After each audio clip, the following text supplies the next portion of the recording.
अस्सलाम वालेकुम नाज़रीन, आप देख रहे हैं ZH एंटरटेनमेंट। मैं हूं ज़हीर अहमद। नाज़रीन, दो ड्रामे जिनकी दो दो किस्तें चली हैं, कभी मैं कभी तुम और दिल नादान, दोनों के ऊपर बात करते हैं। दिल नादान पे पहले आते हैं। दिल नादान में जो ज़ावियार साहब हैं वो अपने असली रूप में अब सामने आ रहे हैं। ज़ावियार साहब जो हैं वो हर चीज़ के अंदर रोक टोक, बीवी के गोलगप्पे खाने पे भी वो है, ये फलानी चीज़ पहनी क्यों है, दादो घर क्यों गई, फलाना, ये सारा कुछ उसके ऊपर रोक टोक सारा कुछ सामने आ रहा है। तो उनके करैक्टर के हवाले से अगर देखा जाए तो ठीक है, वो डिसिप्लिन आदमी है और सारा कुछ तरतीब के साथ पसंद करता है, सारा कुछ है। लेकिन जिस तरीके से उसने शादी से पहले अपनी मोहब्बत जताई थी, जिस तरीके से नायाब के साथ उसने शादी से पहले हर चीज़ काबिल कबूल थी, इतना काइंड नज़र आता था कि वो उस टाइम कोई चीज़ इस तरह की जो है नज़र ही नहीं आई, बिल्कुल माथे पे बल एक दफ़ा भी नहीं पड़ा कि जनाब साहब जब ये मिले भी, अगर कहीं मिलते थे या कुछ भी, उस टाइम तो मोहब्बत में बंदा अंधा हुआ होता है ज़ाहिर है। लेकिन जितना अच्छा किरदार शुरू में इनका दिखाया गया था, उनका अब थोड़ा सा रूप जो है वो बदला है जनाब साहब ज़ावियार साहब का। और वो हर चीज़ के अंदर रोक टोक करके हर चीज़ में फिर ऊपर से पाबंदियाँ भी लगा रहे हैं कि दादों को ना बता देना फलानी चीज़। खुद उनकी अपनी तरबियत जो है, पहले दादों के इतने करीब थे, अपनी दादों के, यानी कि दिलशाद के नहीं, अपनी दादों के, यानी दिलशाद तो उसकी दादो है ना, तो वो पहले इतने करीब थे। उसके बाद जनाब साहब आप दादों को ना बता देना, दादों की उस टाइम तरबियत भी नज़र आ रही थी। अब पता चल रहा है दादो साहबा जो है ना उससे बात भी नहीं करते और उस तरीके से। तो ज़ावियार साहब का जो करैक्टर है वो राइटर के हिसाब से अगर देखा जाए, थोड़ा सा उसको सिर्फ ड्रामे को बाज़ दफ़ा क्यों इतनी चेंज एक्सेप्टेबल नहीं है। डिसिप्लिन की हद तक ठीक है, आप ये भी ना करें वो भी ना करें, इस चीज़ पे पाबंदी वो पाबंदी, इतना डोमिनेटिंग, उसकी कोई चीज़ काबिल कबूल है ही नहीं है। और फिर ऊपर से चेक करें ज़रा, या तो आपको कहाँ से लगता है कि निगी आंडी और ये जो काशिफ महमूद हैं ये ख़ानदानी अमीर दिखाएं। इनकी हरकतों से, इनके अंग्रेज़ी बोलने से, ताज़ी ताज़ी अंग्रेज़ी बोलने से जो एफर्ट करके बोली जाती है, यानी जहाँ पे अब बड़े से बड़े अंग्रेज़ी दान भी जो है ना, वो जो जुमले बाज़ दफ़ा नहीं बोलते कि वो उर्दू में बोलना पसंद करते हैं, जो हमारे यहाँ पे कल्चर है, वो उर्दू में बोल जाते हैं। तो वो इसमें तो बिल्कुल, मतलब इनकी हरकतों से पता चल रहा है जिस तरह नए नए कोई अमीर हुए थे और नए नए आए हैं। किसी चीज़ का मतलब है, वो एक जो होता है ना कि उनके अंदर डेप्थ पाई जाए, उनके करेक्टर में डेप्थ नहीं है। ठीक है, मैं इस चीज़ को एक्सेप्ट करता हूँ कि राइटर शायद चाह रहा होगा कि इसी तरह का दिखाना है, लेकिन कम से कम आप जो है ना उनको जिस तरीके से अंग्रेज़ी बोलते दिखा रहे हैं, वो तो नहीं लगता कि इस तरह वो नए हर चीज़ नई नई आई होती है ना, शो ऑफ करना, नो दौलती होते हैं वो, ये चीज़ भी वो। तो जो ख़ानदानी पीछे से अमीर चले हुए आ रहे हैं, तो जिन चीज़ों की वो केयर ही नहीं करते बिल्कुल, ये उन चीज़ों की केयर भी कर रहे हैं, सारा कुछ है। और फिर मतलब पीछे से इस तरह दिखाया, ऊपर से जनाब इन्हें मतंजन का भी नहीं पता किसी को, ना ज़ावियार को मतंजन का पता। मतंजन का कलर जब ज़ावियार को अकेले को चेक कराया कुछ और था, वैसे अंदर जिस टाइम वो सारे जाके बैठते हैं वहाँ पे मतंजन जो था वो येलो कलर का हो गया था। लेकिन बहरहाल टका के निगी आंटी जो है वो कश्फ वाला किरदार अच्छा था, और गरीबों वाले मिडिल क्लास के किरदार तो बहुत अच्छा करती हूँ। लेकिन यहाँ पे उन्हें बहुत एफर्ट करना पड़ रही है, बहुत ज़्यादा, मतलब बहुत फेक लग रहा है सारा कुछ बिल्कुल। हम क्लूलेस, मुझे नहीं पता क्या हो, I don't know, I know nothing फलाना, मतलब है कि बिल्कुल फारिग करैक्टर है वो बिल्कुल। जो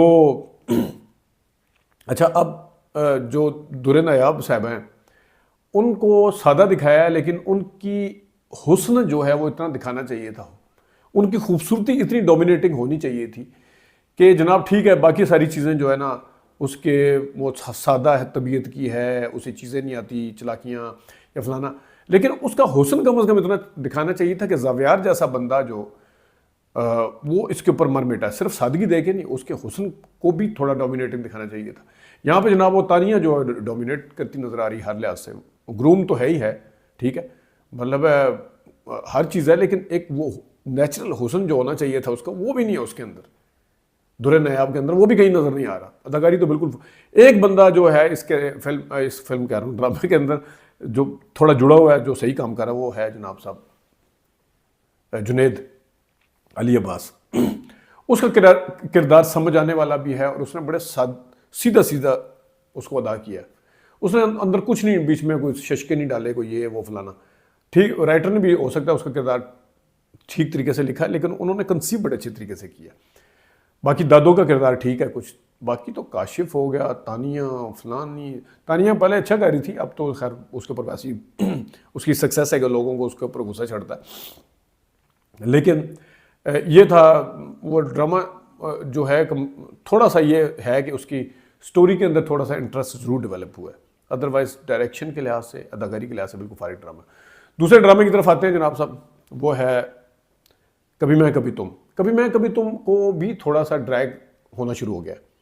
अब यानी कि उनकी एक एक चीज़ को दिखाया जा रहा है कि एक चीज़ घर के अंदर गमला आ रहा है वो दिखा रहे हैं, घर के अंदर कोई सौदा आ रहा है वो दिखा रहे हैं, घर के अंदर बार बार कोई राशन ग्रॉसरी वगैरह लेके आए जा रहे हैं वो दिखा रहे हैं, वो गमलों को पानी लगाना दिखाया जा रहा है, एक एक चीज़ बहुत ही निटी ग्रिटी में पड़ गए जाके।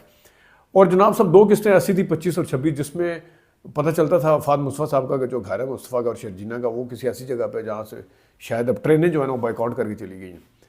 पहले तो मुसलसल 5 किस्तों में ट्रेनें एक एक मिनट के बाद ट्रेन गुजरती है, एक एक मिनट के बाद, और 25 और 26 किस्तों में एक ट्रेन की आवाज़ एक दफ़ा नहीं आई और सबसे ज़्यादा सीन भी निकले। और 27वीं किस्त में फिर जनाब ट्रेनें चलना शुरू हो गई। पता नहीं वो कोई धरना था किसी का, वो बाइकआउट किया हुआ था ट्रेनों ने, उन्होंने कोई मतलब ख़त्म किया हुआ था वहाँ पे सारा कुछ। तो ये ज़रा ये भी है इशू। और दूसरा शर्जीना अगेन बड़ा नेचुरल किरदार अदा कर रही है। फाद के जो रोने धोने वाले सीन है जहाँ वो टची होता बड़ा नेचुरल है, मैं पहले भी कहा था। लेकिन बाज़ दफ़ा जो उसके कैजुअल सीन है, आम सीन है, उसमें थोड़ा सा बहुत ही वो ठीक है उसके किरदार के लिहाज से जैसा भी है, लेकिन सम टाइम ना इस तरह चलता है जैसा बोर हो रहा है बंदा। अब शर्जीना उससे बात कर रही है, वो बात की जहाँ पे खड़ा हो, डोले शोले दिखा के ताज़े ताज़े डोले उसने एक्सरसाइज करके बनाने शुरू, वो यूँ करके खड़ा होता है, तो वो इस तरह चल रहा है जैसे बोर हो रहा है इस किरदार से, जैसे या इस टाइम पे पता नहीं उसे किसी और चीज़ पे गुस्सा है, वो शूट वूट के प्रॉब्लम थे कुछ, कुछ चीज़ पसंद नहीं आई नहीं होती तो बंदा मूड बना के नहीं खड़ा होता। वो जितनी रिक्वायरमेंट, मैं अगेन कह रहा हूँ कि टची सीन जहाँ पे उन्होंने अपना कि मैं लूज़र हूँ और मैं कुछ नहीं कर पाया, मैं तुम्हारे लिए कुछ नहीं कर पाया, मैं ये ब्ला ब्ला, वहाँ पे वो बिल्कुल ठीक है। अदरवाइज़ वो बिल्कुल जो है ना वो, और जावेद शेख साहब देखते हैं उनका तो अब तो जिंदा लाश बन चुके हैं ड्रामे के किरदार के हिसाब से, और वो मेरे ख्याल में अच्छा है उस लिहाज से। और जो अदील है वो बहुत अच्छा काम कर रहे हैं। अदील बाकी मतलब आप उनकी किरदार की वैरायटी देखें कि अभी जाने जहाँ ख़त्म हुआ थोड़े अरसे पहले, हमजा अब्बासी का बड़ा अहम किरदार था इनका उसमें अदील का, उसमें इंतहाई पॉजिटिव के जो बड़ा ख्याल रखता है आयज़ा का और सरेंडर भी कर जाता है, ठीक है सारा कुछ, और उसने हमदर्दियाँ भी समेटी थी इसके अंदर। इसके किरदार के अंदर राइटर को भी जहाँ क्रेडिट जाता है वहाँ अदील को भी क्रेडिट जाता है कि उन्होंने किरदार बहुत अच्छा किया है। और बाकायदा तौर पे लोग जो हैं उससे चिढ़ते हैं कुड़ते हैं आके, और जिस तरह बाकायदा एक होता है ना ये एक किसी भी किरदार की सक्सेस होती है। और रुबाब बहुत अच्छा काम कर रही है, लेकिन फ़िलहाल वो उनके सीन ज़रा कम हुए हैं। फिर नताशा और सलमान वाला जो ट्रेल है वो भी अपनी जगह पे है। एक जो वो लड़की है ये क्या नाम है जो उसकी सेक्रेटरी बनी हुई है, वो भी ज़बरदस्त काम कर रही है। और देखते हैं आगे जाके ड्रामा इसको समेटते कैसे हैं, कितना इसको ड्रैग करना है, कहाँ लेके जाना है। वो बाकी शर्जीना के वालदा बहुत अच्छा काम कर रही है।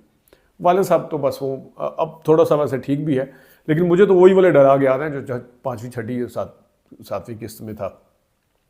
तुम्हें याद है शर्जीना क्या कर रही थी, शर्जीना ने तो देखा भी नहीं था, उसकी सास ने ये कर दिया था। वो मतलब ऐसे बोल रहे हैं जैसे मुकालमे याद करके ना, और याद ठीक तरीके से नहीं है, भूलने का ख़तरा हो बंदे को, तो उस तरीके से है। यहाँ पे वो जाते जाते बताऊँगा एंथोनी कौन से हॉपकिन थे वो जो जिन्होंने साइलेंस ऑफ लैम्स की थी, और दी एजमी भी थे।